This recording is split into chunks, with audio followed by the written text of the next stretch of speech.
Interview நல்லா போச்சுப்பா. கதிர் refer பண்ண வேலை தான். ஸோ கிடச்சிரும். 2 டேஸில் மெயில் வந்துடும்.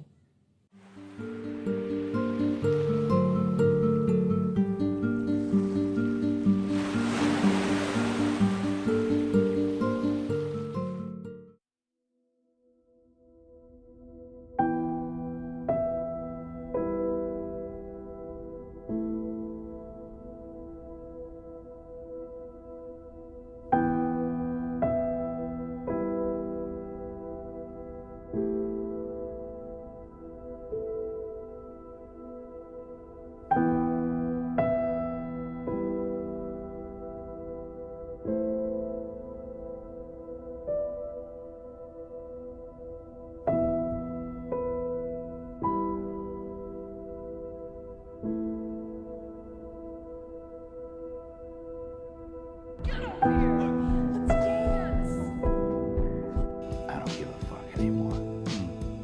I'm not afraid of it. And now,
சொல்கிறா.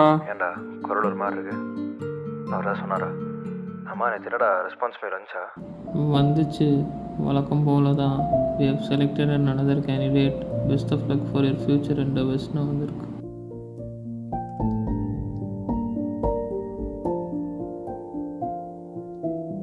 நல்லா தானடா பண்ணேன்னு சொன்னேன். நல்லா தாண்டா பண்ணேன். அன்றைக்கி இன்டர்வியூ கூட நல்லா தாண்டா போச்சு. நினச்சேனா எல்லாம் என் நேரம். நீலாம் காலேஜே முடிப்பியான்னு தெரியாமல் இருந்தாலும் வேலை தானே கிடச்சிரும். அதுவும் இதுவும் ஒன்றாடா. ஒன்று எக்ஸலை பார்த்தா 76 77ஆவது வேலைடா. எதுக்கு அந்த எக்ஸல் மெயின்டைன் பண்ணுறேன்னு கூட தெரியல.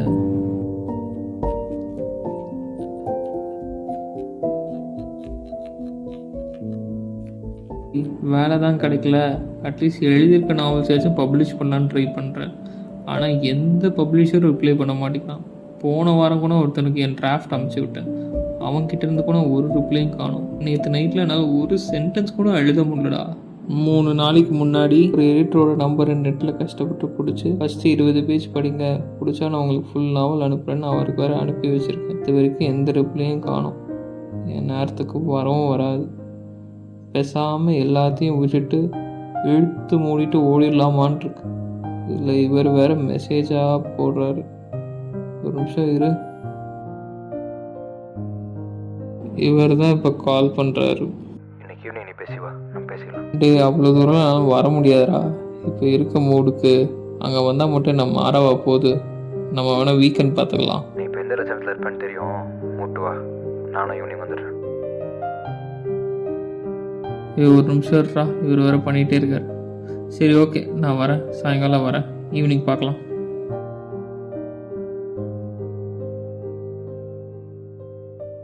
ஆ என்னது வரலையா? ஒத்த என்னை பார்த்தா கிணக்குதி மாதிரி இருக்கா உனக்கு? இருக்க காண்டுக்கு வீட்டிலே இருந்திருப்பேன்.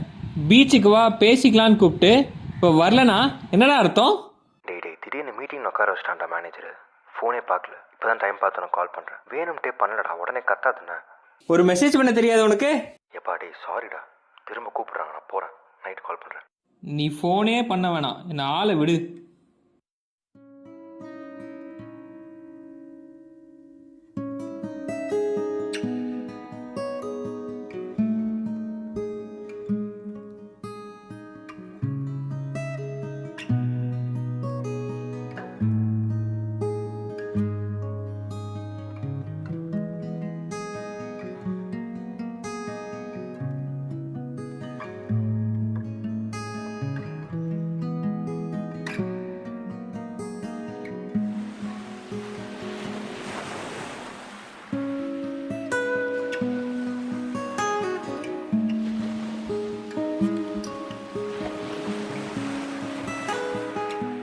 அந்த அலை எப்படி வந்து கரையை சேருதோ, நம்மளும் நம்ம லைஃப்பில் எப்படியாவது ஒரு நாள் கரையை சேருவோம்.